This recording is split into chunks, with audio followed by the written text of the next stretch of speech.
할렐루야.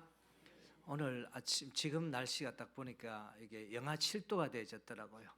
이렇게 인사합시다. 추위에 어떻게 지냈습니까? 인사 한번 합시다. 시작. 추위에 어떻게 지냈습니까? 감사합니다. 감사합니다. 이제 제가 요한계시록 이제 말씀을 이제 오늘 하면 전반부가 끝났는데, 오늘 말씀은 굉장히 우리들에게 큰 위로가 되고 큰 소망이 되고, 요한계시록의 전체적인 어떤 하나의 요점을 이야기하는 것이 오늘 우리가 본문에 아주 너무 귀한 어떤 말씀이고, 제가 이 말씀을 준비하면서 또 얼마나 좀 은혜가 되어졌는지 모릅니다. 이제 요한계시록 우리가 들어왔으니까 전체적인 한번 흐름 구조를, 요한계시록은 우리가 구조를 흐름을 알아야 되거든요. 요한계시록 구조는 1장의 만왕의 왕이신 예수님의 모습과 2장에서 3장은 소아시아 7교회 우리가 다 한 교회씩 살펴봤고요. 4장은 하늘 보좌에 앉아 계시는 성부 하나님의 모습과 5장은 바로 어린 양의 예수님의 모습이 나타나고, 이제 6장에서 16장 7인과 7나팔 7대접이 나타나고, 17장에서 18장은 7머리 또 7뿔을 가진 음녀와 바빌론의 멸망을 이야기하고, 19장은 어린 양의 혼인잔치, 또 20장은 천년왕과 드디어 예수님께서 이 땅에 우리가 재림하시는 백보자의 심판이 있고, 그 다음 21장과 22장은 새하늘과 새 땅 이 구조가 되어져 있는 것을 보게 되어집니다. 자, 요한계시록에 중요한 어떤 세 가지 재앙이 있는데, 이 세 가지 재앙은 7인을 떼고 7나팔, 오늘은 이제 마지막 7나팔을 부는 재앙이고, 그 다음에 이제 7대접을 솟는 우리가 재앙이 있는 것을 보게 되어집니다. 요한계시록을 이제 8장에서 11장을 전체적으로 한번 우리가 요약을 해보면요, 첫째 천사에서 넷째 천사가 차례대로 나팔을 불 때 각종 재앙이 자연세계 오고, 그 다음에 이게 이제 첫째 화가 되고, 다섯째 천사와 여섯째 천사가 차례대로 나팔을 부는데 이제 어떻게 인간의 격입니다. 이게 이제 둘째 화가 되어 있고, 11장에서 이제 7천사가 나팔을 부는데 이게 이제 세 번째 어떤 화가 되어지는 것을 보게 되어집니다. 이제 우리가 전체적으로 우리가 한번 살펴봤다라면, 우리가 나팔 재앙에 대해서 이래서 어떤 4가지의 자연계에 일어나는 어떤 재앙들을 살펴보도록 하겠습니다. 첫째 나팔은 우리가 파멸이 땅에서 오는 겁니다. 환경오염, 막 이렇게 땅에 북 꺼지는 싱크홀, 숲들이 많이 사라지는 어떤 사막화, 이 자연 어떤 현상에서 오는 나팔 재앙이고, 그다음 두 번째 나팔 재앙은 어떻게 했습니까? 이제 이것도 자연계적이죠. 파멸이 바다에서 나오는 거, 환경과 재앙이 임할 때 바다물이 문제가 생기고 생물과 넓은 바다에 문제가 생기는 거고요. 이제 세 번째 나팔의 어떤 재앙은 강물의 오염, 샘물의 오염. 그래서 오사에는 어떻게 했습니까? 전부 다 물을 사먹죠. 어릴 때 우리가 물을 사먹는 것이라고 생각한 사람은 아무도 없을 것이라고 생각이 되어집니다. 이제 네 번째 나팔의 어떤 재앙은 뭐냐 하면 일월성신 천체, 해와 달과 별의 3분의 1의 타격을 얻고 어두워지고, 이제 지구의 어떤 온난화는 현상, 이게 우리가 자연계, 이게 첫 번째 화다라고 이야기하고, 이제 다섯째 나팔 재앙이 부르게 되어집니다. 어떻게 했습니까? 이제 인간의 의혹이 되어집니다. 상당히 굉장히 충격적이죠. 이렇게 이제 사탄과 악한 영들이 어떻게 했습니까? 이 땅 가운데서 우리들에게 마귀와 사탄, 이러면 따라 하실까요? 나에게 더럽고 취약한 마귀는 떠나갈지어다. 자꾸 우리를, 여러분 어떻게 자칫 잘못하면 우리가 마귀와 사탄에 어떻게 있지 않습니까? 내놓을 수 있는, 나를 보면서 인간에게 우리에게 마귀와 이 사탄을 보내므로 상당히 우리가 힘들어지는 어떤 모습인 것을 보게 되고, 이제 여섯째 우리가 나팔 재앙을 볼까요? 이제 인간에게 마병대 불과 연기와 유황을 보내는데, 네 천사가 2만 명의 어떤 마병들을 동원하는 것을 보게 되었습니다. 쉽게 이야기하면 전쟁을 말미암아 많은 어떤 사람이 죽게 되고, 소돔과 고모라의 심판과 같은 이런 어떤 현상이 나타나고, 재앙 속에서 또 살아남은 자들은 죄가 회개하지 않습니다. 사람이 악해지는 것입니다. 우리 기독교 신앙에서 가장 중요한 것은 뭐냐라고 하니까 이 모습입니다. 주님, 따라할까요? 주님, 제가 죄인입니다. 돌이키고 회개하고 돌아오는 것이 기독교에서 너무나 중요한 것을 보게 됩니다. 주님, 제가 죄인입니다. 제가 잘못입니다 하고 인정할 수 있는 어떤 신앙의 은혜는 너무 우리가 중요한 것을 우리가 보게 되어져 있습니다. 자, 요것까지가 이제 우리가 작년에 11월 달까지 배웠던 것이고요. 오늘 본문은 어떻게 시작하냐 하면 계시록 11장 14절에 이렇게 이야기하고 있습니다. 한번 읽어볼까요? 둘째 하는 시작. 둘째 하는 지나갔으니 보라 셋째 하가 속히 이르도다. 여러분, 첫째 하는 어떻게 했습니까? 다섯째 나팔 재앙같이 자연계에 오는 것을 이야기하고, 둘째 하는 여섯 나팔의 심판이고, 셋째 하는 일곱째 나팔의 어떤 심판을 이야기하고 있는 것을 보게 되어지는데, 이것이 이제 어떻게 되어졌나라고 이야기하면 우리 인간 가운데 속에 어떻게 나타나지는가라고 이야기합니다. 그래서 우리가 첫째 나팔과 여섯째 나팔의 어떤 재앙 가운데 불리질 때에 하나님께서 우리 각종 어떤 재앙들이 불신자에게 내려졌고, 일곱째 나팔은 하나님의 심판의 요한계시록의 15장에 우리가 등장하게 되고, 우리가 내일 다음 주부터 살펴야 될 요한계시록 12장, 14장은 막각 중간에 들어왔고, 15장부터는 일곱째 이제 대접의 어떤 하나의 이제 재앙이 우리가 시작되어지는 것을 보게 되어집니다. 제가 요한계시록 12장부터 14장을 제 다음 주 건데 약간 막간을 약간 한번 정리를 한번 해봤습니다. 같은 기간에 사탄과 적그리스도가 하나님의 계획을 꺾으려고 시도에 초점을 맞추는 것을 보게 되어집니다. 이 마지막 때는요, 적그리스도가 어떠든지 우리를 넘어뜨리려고 하는 어떤 모습들이 굉장히 많습니다. 그래서 요한계시록 또 15장과 18장은 일곱째 나팔을 우리가 불 때, 그 다음에 일곱째 대접의 심판이 진행되고, 일곱째 대접의 심판이 지나간 후에 하나님 심판이 모두 끝이 나고, 그리고 요한계시록 19장은 예수님의 다시 오심, 사탄의 세력을 모두 멸하심에 나타나고, 요한계시록 20장은 예수님의 그의 나라를 세우시고, 요한계시록 21장과 22장은 예수님의 어떤 나라의 영원한 어떤 영광을 묘사하는 장면이 드러나게 되어지는 것을 보게 되어집니다. 그래서 오늘 우리가 본문 자체가 왜 우리가 요한계시록의 요약이며 우리 신앙의 결정판인가? 오늘 굉장히 참 중요한 말씀인데, 첫째가 뭐냐 하면 이게 중요하면 역사의 끝은, 한번 따라할까요? 역사의 끝은 주님의 나라의 완성입니다. 이 말은 뭐냐 하면 주님이 마지막 우리가 재림은 바로 어떻게 했습니까? 우리가 주님의 나라의 완성이라는 이 사실을 이야기하고 있는 것을 보게 되었습니다. 자, 같이 한번 읽어볼까요? 시작.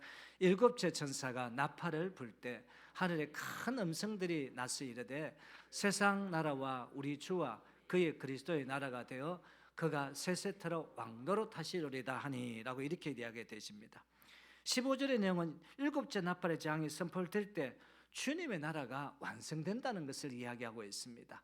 다시 말하면 예수님께서 이 땅에 우리가 재림하시고 우리가 백보자 심판이 있는 그 순간이 이제 주님의 나라의 완성을 이야기하고 있는 것을 봅니다. 그러면 예수님이 오셔서, 여러분, 예수님이 이 땅에 오셔서 선포한 내용이 과연 뭘까요? 하나님의 나라입니다. 그럼 이 말씀을 어떻게 증명할 수 있습니까? 마가복음 1장 14절에서 16절의 말씀 같이 한번 읽어볼까요? 시작. 요한이 잡힌 후에 예수께서 갈릴리에 오셔서 하나님의 복음을 전파하여 이르시되 때가 찼고 하나님의 나라가 가까웠으니 회개하고 복음을 믿으라 하시더라라고 이야기합니다. 때가 찼다.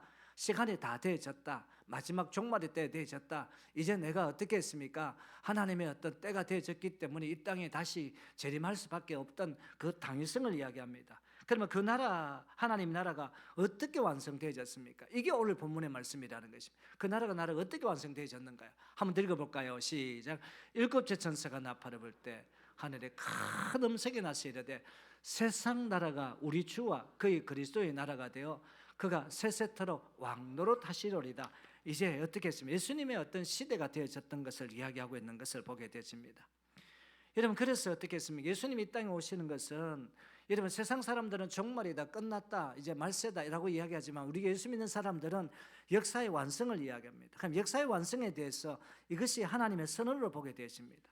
그러면 이 선언에 대해서, 이 선언에는 무슨 의미가 있습니까? 이 말은 뜻은 어떤 뜻입니까? 우리가 1번, 2번, 제가 1번 하면 이름을 있습니다. 1번, 세상 주인이 바뀌었다는 선언이다. 2번, 역사의 주인은 하나님이시라는 선언이다. 3번은 그 역사의 주인은 영원히 바뀌지 않을 것을 우리가 선언하는 것을 보게 되어집니다. 참, 그렇다면 왜 주인이 바뀌었을까요? 그러면 어떻게 했습니까? 지금 이 세상에서는 누가 지금 주인 역할을 할까요? 세상에 마귀가 자기 것인 양 어떻게 자기 주인의 어떤 노릇을 하고 있는 것을 보게 되십니다. 잘 한번 보십시오. 예수님이 40일 금식 기도하시면서 사역을 준비하실 때 마귀 지가 나타나서 예수님께 뭐라 합니까? 지가 주인인 양 행동합니다. 이게 어떻겠습니까? 마태복음 4장 8절 9절의 말씀입니다. 이제 마귀가 지가 주인인 양 뭐라 합니까? 마귀가 또 그를 데리고 지극히 높은 산으로 가서 천하만국과 그 영광을 보여 이르되 만일 너가 엎드려 경배하면 이 모든 것을 내게 주리라. 이 천하만국은 세상 나라의 적이죠. 자기가 이 세상 나라 천하만국을 내가 주겠다라고 하면 지가 천하만국의 주인 것 같이 생각을 하게 되십니다.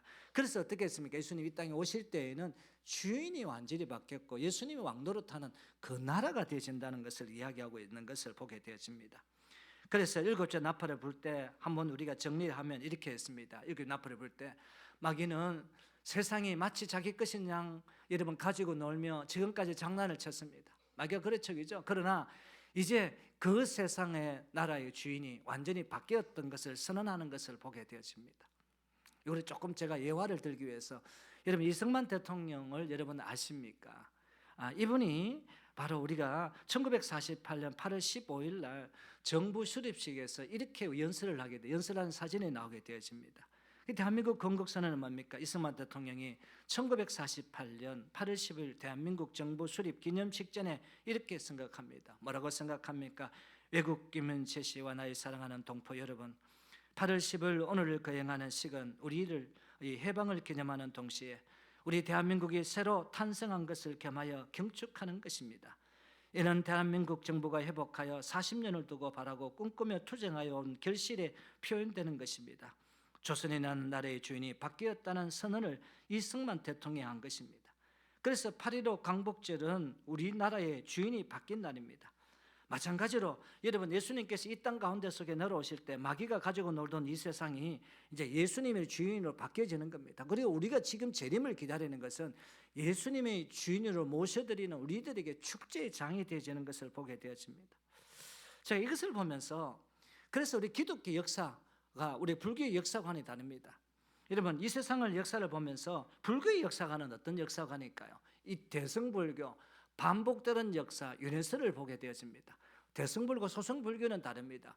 소승불교는 육도, 윤회, 육도라는 것은 지옥도, 지옥, 축생악이, 수라, 인계, 천계, 인계라는 것은 내가 사람을 딱 보니까 아유 봐라, 네가 보니까 영어 뭐 지금 뭐 앞을 눈을 보니까 어떻게 되는 사람이 사람을 보는 겁니다. 인계, 천계는 뭡니까? 바람이 부는 것을 보고 야야 저 안방을 치하러 오늘 손님 올 것 같다. 그 천상을 보면서 불교도 어느 정도 굉장히 이 세계의 어떤 이런 어떤 역사가 윤회의 굴려 육도 이런 어떤 모습이 굉장히 많죠.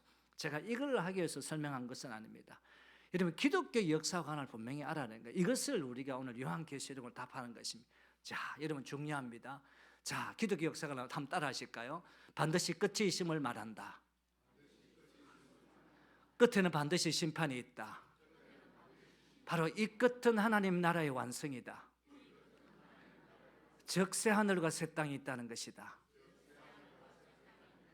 그 역사의 완성을 계시록이 이야기하고 있습니다. 이게 얼마나 중요합니까? 그래서 우리가 이 계시록은 어려운 것이 아니라 기독교의 어떤 역사관을 확실히 내가 정리할 수 있는 그런 어떤 시간이 되어지게 된 것을 보게 되어집니다. 여러분 웨스트민스터 사원을 아십니까? 사실 사원이지만 사실 교회적이죠.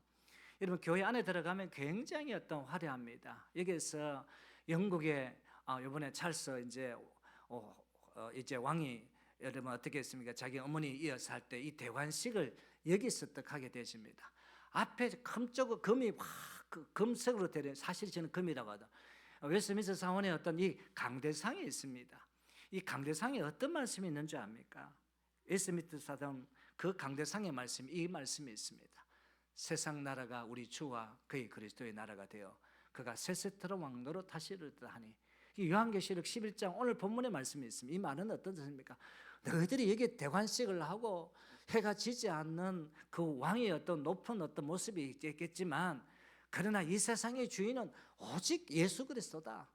아니, 너희들은 천하 어떤 미물과 아주 하찮은 어떤 모습이다. 아무리 어떤 해가 지지 않는 영국의 어떤 대관식이 왕이라고 이야기했지만 이 세상을 지배하고 이 세상의 주인과 왕노릇 하신 분은 오직 예수님밖에 없다는 그 웨스트민스터 사원의 그 강대상에 딱 요한계시록 이 11장 15절의 말씀이 있게 되는 것을 보게 되어집니다. 이런 어떤 하나님의 왕적인 예수님이 이 땅 가운데 속에 이 영광스러운 어떤 은혜를 이야기했다 하니까 그에 대해 가지고 오늘 계시록 11장 16절과 17절은 24장로들이 이거를 위해서 하나님을 찬양합니다. 마지막 왕노릇하고 세상의 주인 되셨던 모습, 그 24장로. 목사님 24장로 다 잊어버렸는데 하니까 신구약에 끝까지 순교하고 헌신을 다했던 그 모든 성도를 합쳐서 24장로다라고 제가 이야기했습니다. 24장로, 쉽게 이야기하면 우리가 하나님 나라의 마지막 재림의 백보자 심판에 내려오실 때 어떻게 우리가 찬양해야 될 것인가, 우리의 찬양이 고백이 되어져야 됩니다. 같이 한번 읽어볼까요? 시작. 하나님 앞에서 자기 보좌에 앉아있던 24장로가 엎드려 얼굴을 땅에 대니 하나님께 경배하게 하고 감사하오나니 옛적에도 계셨고 지금 계신 주 하나님 곧 전능하신 이여 친히 큰 권능을 잡으시고 왕노릇 하시도다. 감사합니다. 옛적에도 계셨습니다. 지금도 계십니다. 당신은 큰 권능을 가지십니다.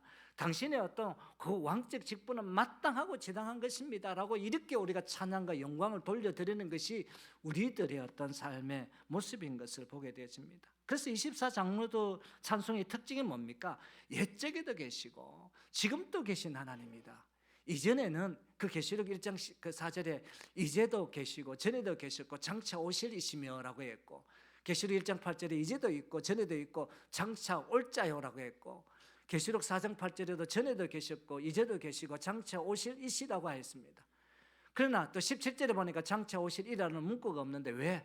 미래의 소망이 이미 우리가 실현되었다는 이 사실을 이야기하고 있는 것을 보게 되었습니다. 너무나 정말 하나님의 놀라운 은혜, 마지막 주님의 이 땅 가운데 재림은 우리 기독교의 완성을 이야기하고 있습니다. 두 번째는 뭐냐면 너무 또 중요한 말씀이죠. 두 번째가 뭐냐면 주님 나라의 완성될 때 일어나는 세 가지 사건이 있습니다. 그게 쉽게 말해 예수님 이 땅 가운데 그 재림하실 때 사건이 나는 것입니다. 18절 같이 읽어볼까요? 요 18절 안에 굉장히 중요한 말씀이 많습니다. 시작. 이방들이 분노하며 그 외의 전너가 죽은 자들에게 심판하며 죽은 자들 종 선지자들과 성도들과 또 작은 자든지 큰 자든지 주 이름을 경외하는 자들에게 상 주시며 심판하고 상 주고, 그 다음에 또 땅을 망하게 하는 자들을 멸망시킬 때 땅을 망하게 하는 자들에게도 심판한다는 세 가지가 있습니다. 그러니까 주님의 나라가, 여러분 정말 예수님께서 이 땅에 임하실 때 세 가지 사건이 생깁니다. 첫째가 뭡니까? 죽은 자들에 대한 심판입니다. 그 다음에 두 번째가 뭡니까? 이기는 성도들에 대한 보상입니다. 세 번째가 뭡니까? 땅을 망하게 하는 모든 세력을 심판하는 것입니다. 이제 우리 구체적으로 한번 살펴볼까요? 이 세 가지 중에 첫째가 뭡니까? 죽은 자들에 대한 심판입니다. 18절 상반절인데 한번 읽어봅니다. 시작. 이방들이 분노하며 주의 진노가 내려 죽은 자들을 심판하시며. 이방들이 왜 분노합니까? 하나님의 통치, 자기의 자리가 잃어버렸다는 사실입니다. 자기의 어떤 세력을 잃어버렸기 때문입니다. 그럼 여기 죽은 자들은 어떤 자를, 이게 죽은 자는 어떤 자를 이야기합니까? 불신자를 의미합니다. 영적으로 죽은 자들을 말합니다. 여러분 죽은 자들은 구원받지 못하면 심판을 받고요, 하나님 나라가 완성되면 불신자들에게 심판에 임할 것입니다. 우리 보통 보면 죽으면 끝이다. 아닙니다. 여러분 죽으면 끝이 아니라 결코 아닙니다. 죽은 후에도 주님의 심판이 남아있다는 사실입니다. 그럼 뭐 죽으면 끝나는 거 아닙니까? 아닙니다. 이 심판은 돌이킬 수가 없고, 그래서 어떻게 했습니까? 계시록을 준비하는 바로 마지막 말씀 이겁니다. 그럼 이 말씀이 토대가 과연 어디에 있습니까? 히브리서 9장 27절이 말합니다. 같이 한번 읽습니다. 한 번 죽는 것은 사람에게 정하신 것이요 그 후에는 심판, 죽었다라고 하였습니다. 여러분 예수 믿지 않고 죽었다라고 하면 다시 그 사람을 여러분 어떻겠습니까? 다시 올려서 다시 심판하게 되어지는 것입니다.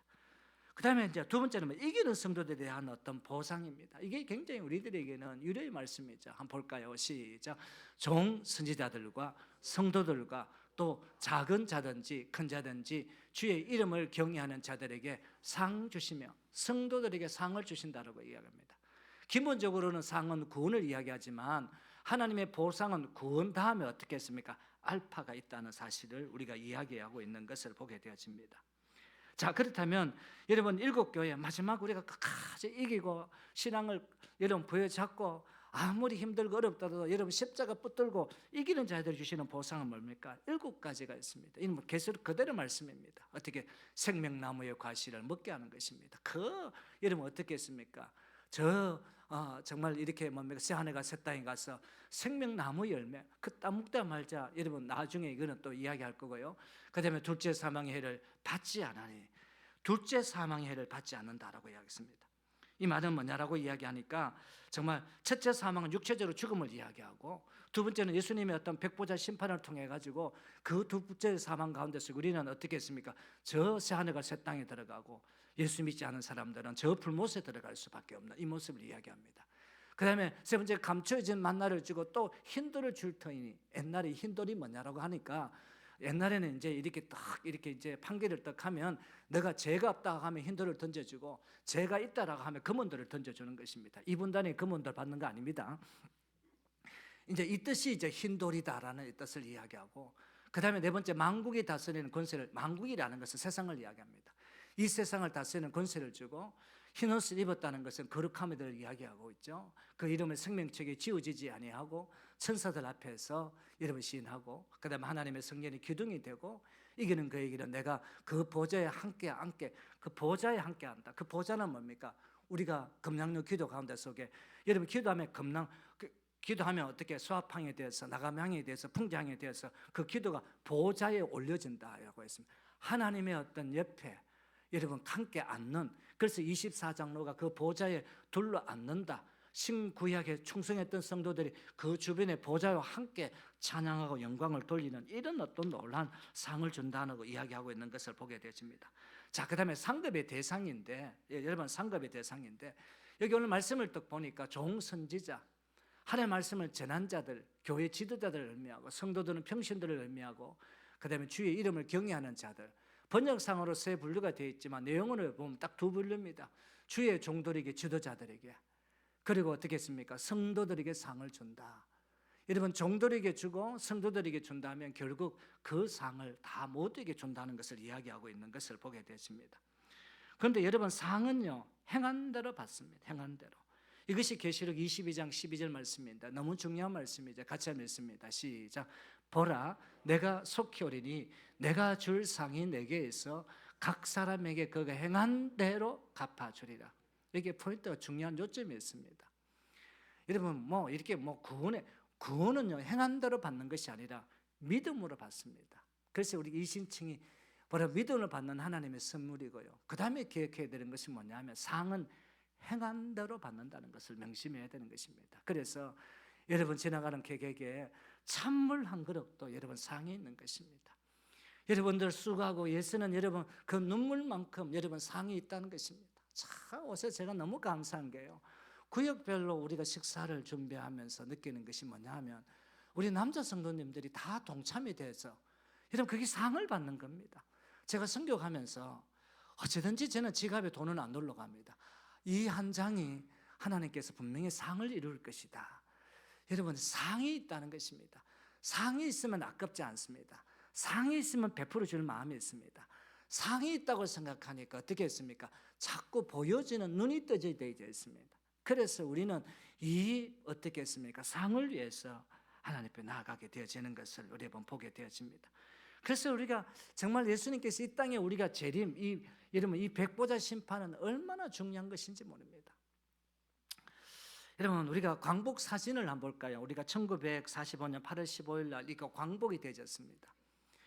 여러분 어떻게 보면 우리가 예수 믿는 사람에게는 여러분 어떻게 했습니까? 큰 복이 되어 예수 믿지 않은 사람 문제가 됩니다. 여기 딱 애화가 될 것 같답니다. 여러분 1945년 8월 15일 광복이 되지니까 미국이 어떤 해가지고 일본에 항복하죠. 있죠. 우리들은 큰 기쁨과 해방이 되어집니다. 그런데 일본은 어떻게 했습니까? 전범 재판소가 열리게 되어집니다. 이 전범 재판소 가운데 속에서 8명이 사형 언도를 넣게 되십니다. 너희들이 얼마나 많은 고통을 줬나? 너희들은 사형이다 해서 8명을 가차없이 죽이게 되십니다. 바로 이겁니다. 여러분 주님께서 오실 때 우리 예수 믿는 사람들은 만세! 한번 따라합니다. 시작. 만세 한번 합시다. 시작. 만세! 만세하는 사람에게는 이런 놀라운 복이 있으시길 바랍니다. 한 번 더 손을 들 수 있는 기회를 주도록 하겠습니다. 자, 시작. 만세! 이래도 잠을 안 깹니까? 우리는 광복의 만세지만 전범 재판소에서는 사형 언도를 내리게 돼요. 예수 믿지 않고 하나님을 떠난 사람에게는 사형 언도를 내리게 돼요. 이게 바로 우리가 예수님이 이 땅에 오실 때의 모습입니다. 그래도 우리 어떻게 살아갈까요? 우리 영끌 신앙을 가집니다. 우리가 모든 것을 끌어안아 가지고 뭐 아파트 사기도 하지만 우리가 모든 것을 동원해가 성경 보고 영끌하며 감량로 기도하고 영끌하며 봉사하고 영끌하면서 말씀에 순종하고 영끌하면서 예배드리고 영끌하면서 선교하고 그러면 어떻겠습니까? 상급은 100% 있다는 사실인 것을 보게 되어집니다. 그러면 마지막 세 번째가 땅을 망하게 하는 세력의 모든 세력은 심판받습니다. 18절 하반절입니다. 이 18절 하반절이 세 부류로 나눌 수 있습니다. 같이 읽어볼까요? 시작. 또 땅을 망하게 하는 자들을 멸망시킬 때로서이다 하더라. 여러분, 땅을 더럽게 하는 자들, 하나님을 떠나 범죄한 자들, 이 땅을 망하게 하는 모든 여러분 세력들, 그 배후의 세력들까지 다 심판하고, 심판의 내용은 요한계시록 여러분 15장 16장 7대접의 어떤 심판을 통해서 요한계시록 19장 20장에 사탄 마귀의 귀신들을 불못에 여러분 쳐넣는 그것을 어떻게 했습니까? 심판합니다. 이 세상에 지금 왕노릇하고 뭐가 힘을 가지고 모든 그거 하지만은 언젠가는 다 심판받고 그거 크게 때려 죽일 놈, 더러운 놈 그래 욕할 필요가 없고 나중에 주님 오시면 그때 다 결판 난다는 것을 이야기하고 있는 것을 우리가 보게 되어집니다. 자, 그리고 이제 마지막 세 번째는 뭐냐면 세례 요한이 놀라운 환상을 받습니다. 이거 참 여기 말씀에 세 번째가 요한이 받은 언약궤의 환상을 의미하고 있습니다. 자, 이것도 잘 읽어보셔야 됩니다. 자, 시작. 이에 하늘에 있는 하나님의 성전이 열리고 성전이 여러분 밑줄 치고 그 다음에 성전 안에 있는 하나님의 언약궤가 보이며 또 번개와 음성들과 우레와 지진과 큰 우박이 있더라라고 이야기하고 있습니다. 여러분, 성전과 언약궤를 사도 요한에게 보여주신 이유가 과연 어디 있을까요? 여러분, 이게 역사를 알아야 되는 겁니다. 사실 이 시대 가운데 속에서 이미 어떻게 했습니까? 예루살렘, 이 성경을 쓸 당시 때 예루살렘 성전이 이미 20년 전에 어떻게 불타가 없어져 버렸습니다. 엎드려졌는데 왜 성전이 열렸던 것을 보게 되고 언약궤, 여러분 언약궤에 대해서도 역사를 알아야 됩니다.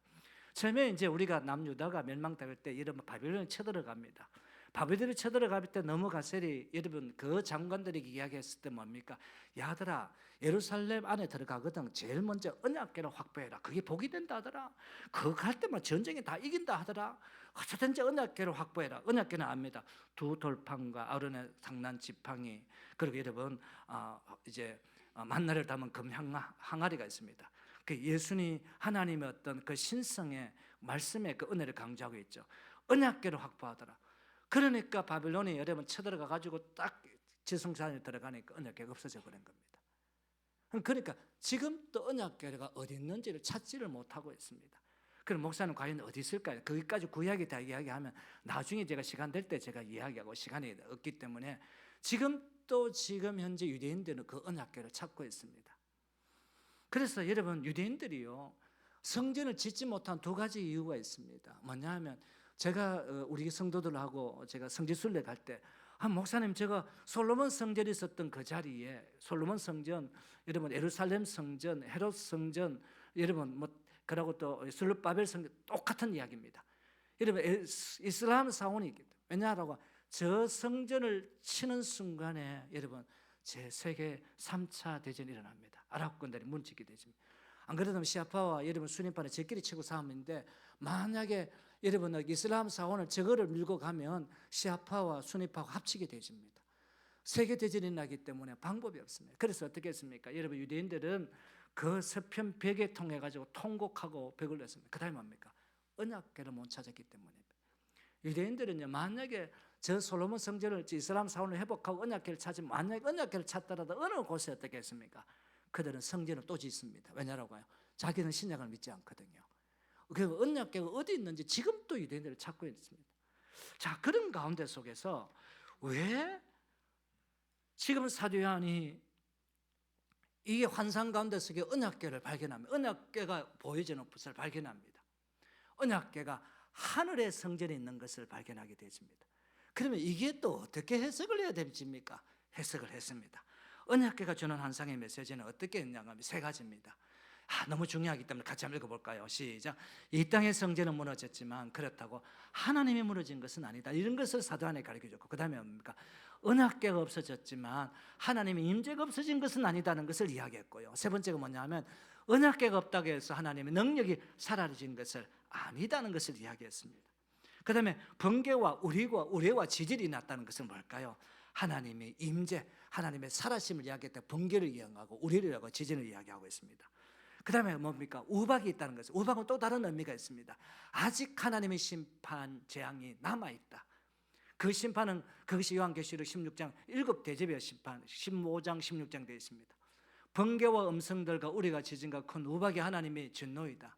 죄인들, 죄의 불의로 땅에 더럽히고 망하게 하는 자들, 그들의 진노는 피할 수가 없을 것이라는 의미로 우박이라는 것을 남겨둔 것을 보게 되십니다.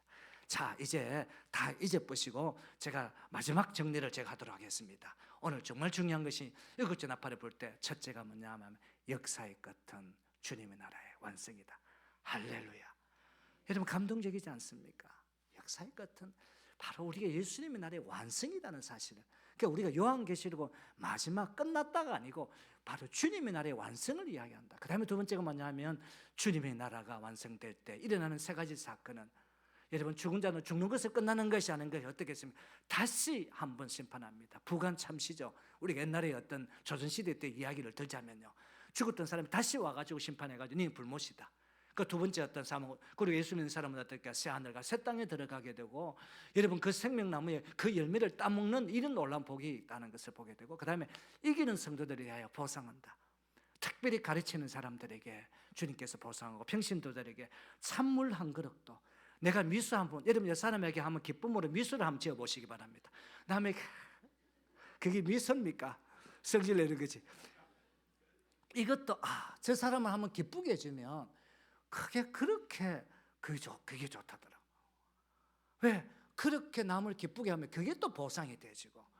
저는 이번에 우리 남자들은 너무 좋습니다. 구역을 다니까 남자들이 보상을 받을 수 있도록 늘 천국에 가가지고 손가락 빨고 이렇게 일을 할 수는 없습니다. 그러니까 보상 받을 수, 그렇게 여러분 이기는 성도들의 보상, 그리고 땅하게 망하게 하는 모든 세력들은 분명히 심판, 땅을 망하게 하고 여지럽게 했다는 것을 우리가 크게 때려 죽이려 욕하다 해도 하나님께서 마지막, 그리고 요한이 받은 언약궤 환상, 여러분 언약궤 약간 역사를 제가 이야기했지만 이 땅의 성전은 무너졌지만 그렇다고 하나님이 무너진 것이 아니고, 언약궤도 졌지만 하나님 임재가 없어진 것도 아니고, 은혜가 없다고 해서 하나님의 능력이 사라진 것도 아니다. 이것은 그때 당시 때의 전통적인 유대인들에게 너무나 엄청난 말씀을 권면해 주는 말씀이 이 말씀입니다. 오늘 여러분 일곱째 나팔을 통하여 정말 우리 역사의 끝이 주님의 나라의 완성이라는 이 놀라운 복의 역사가 우리가 누릴 수 있는 큰 은혜가 되시기를 주님 이름으로 축원을 드립니다. 고개를 한번 숙여 보실까요? 참 저는 이 말씀을 보면서 여러분 얼마나 우리가 예수 믿는 게 복되고, 예수 믿는 게 감동되고, 예수 믿는 이것만 하더라도 얼마나 놀라운가. 예수 안 믿었다 해가지고 죽었다 끝나는 것이 아니라 언젠가는 다시 주님 오실 때에 심판을 받을 수 있다.